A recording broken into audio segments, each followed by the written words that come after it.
Just picture this. Thousands, no, tens of thousands of silver sardines swirling frantically in this massive, hyper-tight defensive formation, a bait ball. And then, Before we get into the really mind-blowing tactics, let's briefly talk about the foundational biology here, the why behind the teamwork. I mean, there are massive evolutionary advantages to teaming up. But hey, it's not just happening out in the deep open blue. Closer to shore, sea lions use coordinated group corralling. Now, what's really interesting about this slide is that it completely shatters the assumption that only mammals have the brainpower for this kind of teamwork. It turns out fish are executing brilliant pack strategies of their own. Or check out this absolutely shocking nighttime reef strategy. White-tip reef sharks literally use their own bodies to physically block escape routes from coral crevices. and if you thought blocking coral crevices was wild, wait until you hear about this one. Giant trevally launch coordinated attacks where they leap. So the crucial point is, well, let's take a breath and zoom out to look at the broader biological implications here. The biggest takeaway is that ocean teamwork completely rivals and in many ways exceeds terrestrial pack hunting. Now, we descend into the pitch-black abyss, where coordination takes on a high-tech, almost alien form. And this brilliantly illustrates the sheer diversity of ocean hunting. Out of the deep blue, from literally every direction, these dark predatory shapes start closing in. The tension is palpable. The speed is just terrifying. When marine predators coordinate, their hunting success rates absolutely skyrocket. Think about it. A solo, uncoordinated attack on a swirling bait ball. It usually just ends in confusion and a ton of wasted energy. To trap fish right up against coastlines and incredibly dense kelp forests, they are literally using the physical environment to their advantage. Take the sailfish. These incredibly fast predators don't just blindly crash into a school of sardines. They herd them, they wait, then they take turns slashing through the school with their bills. While one group acts as a living, breathing barricade, other members of the pack go in and flush the prey right out into the open. Completely out of the water to catch seabirds in flight. Seriously, no way, right? The gravity-defying drama of this is just unbelievable. I mean, to pull off anything we've explored today, from bubble nets to interspecies sign language to bioluminescent flashing, requires staggeringly high levels of social complexity. On one hand, you have the aggressive, fast-moving Humboldt squid.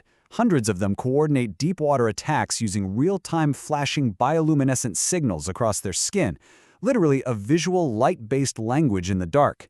It's an explosive, coordinated assault that honestly feels way more like a calculated military operation than just some random feeding frenzy.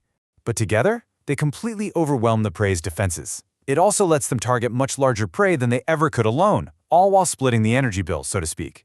And honestly, maybe the most fascinating part is that this teamwork actually drives the development of complex social intelligence, Completely trapping their prey in this crazy three-dimensional underwater maze. It is a highly disciplined rotation pattern. No chaos, no crashing into each other. Every single individual gets a successful feeding opportunity because they strictly follow the rules of the pack. It's a perfectly executed ambush strategy that requires exact timing and total positional awareness. They cooperate beneath the surface, tracking the birds from below, and perfectly time an explosive airborne strike to take down prey that isn't even in the water. That is next-level coordination. Ultimately, it showcases profound evolutionary marine intelligence. To survive in the unforgiving, three-dimensional environment of the ocean, these animals didn't just evolve sharper teeth, they evolved sharper minds, and they learned exactly how to work together. Contrast that with sperm whales. They use sound. They perform coordinated deep diving utilizing concentrated echolocation beams to disorient and capture giant squid in the abyss. Visual light communication versus acoustic sound beams, both representing the absolute pinnacle of deep-sea teamwork. What we're uncovering today is going to completely shift how we view wildlife teamwork, and I just can't wait to get into this with you. Section 1. The Science of Cooperative Hunting. Section 2. Marine Mammal Masterminds. Section 3. Unexpected Fish Predators. Section 4. Interspecies Hunting Alliances. Section 5. Predators of the Deep. Section 6. Marine Intelligence and Social Evolution. Okay, let's dive into this. Because, if I ask you whether pack hunting is only for land animals, your mind probably jumps straight to a pack of wolves taking down an elk in the snow, right? Or maybe a pride of lions stalking through the savannah. But the reality?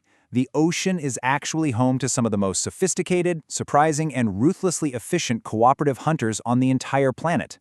Pack hunting underwater is incredibly advanced, and it is happening all the time. And this brings us to another mammal mastermind, the common dolphin. and their creation of the panic ball. So, what is a panic ball? It's exactly what it sounds like. Dense, incredibly compressed clusters of prey fish that get forced right up to the surface by superpods of dolphins. We're talking hundreds of individuals surrounding a massive school, compressing them, and then, get this, using real-time acoustic communication signals, they take turns darting through that panic ball at breakneck speeds. It's organized, it's highly efficient, and the acoustic coordination going on underwater is just flawless. And it actually gets even more sophisticated through something called interspecies referential communication. Guys, this is a massive scientific revelation. Grouper fish in coral reefs have been documented actively recruiting moray eels and Napoleon rasa to hunt together. If a grouper spots prey hidden in a coral crevice that it can't quite reach, it will use these hand signal-like head gestures to point its hunting partners toward the prey, flushing it out so one of them can grab it. It is one of the only known examples of this kind of referential communication in non-human animals. They are literally pointing out targets for each other.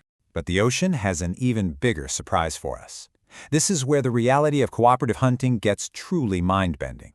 Extraordinary multi-species hunting alliances. For example, yellowfin tuna down below and diving seabirds up above. The tuna work in a massive formation to herd schools of prey fish upward, pushing them right to the surface. But the prey can't just jump out to escape because the seabirds are simultaneously dive bombing from the sky. They are mutually blocking the prey's escape from above and below. It is a highly effective temporary alliance between the sky and the sea. We've got to start with the absolute baseline of aquatic pack hunting, the marine mammals. These are the creatures whose sheer brain power makes them the most notorious and sophisticated hunters in the sea. I mean, the tactics orcas use literally read like a script for a heist movie. First, an entire family pod will swim in perfect formation to create massive, synchronized waves that wash a seal right off an ice floe. Boom! Or they'll deploy these elaborate bubble nets to herd massive schools of herring into a tight trap.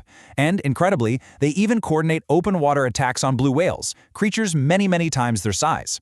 What's so wild here is that these aren't just base instincts. These are distinct cultural hunting traditions passed down through generations, with individual orcas playing highly specific roles, like a well-oiled machine. Which brings us to the end. I want to leave you with a provocative question to chew on. Which marine pack hunter surprised you the most? Was it the pointing groupers, the bird-eating trevally, or maybe those bioluminescent squid? Let me know your thoughts in the comments below. And hey, if you enjoyed this shared discovery of the astonishing realities in our oceans, make sure to like, share, and subscribe for more incredible wildlife explainers. Thanks so much for learning with me today, and I'll catch you in the next one.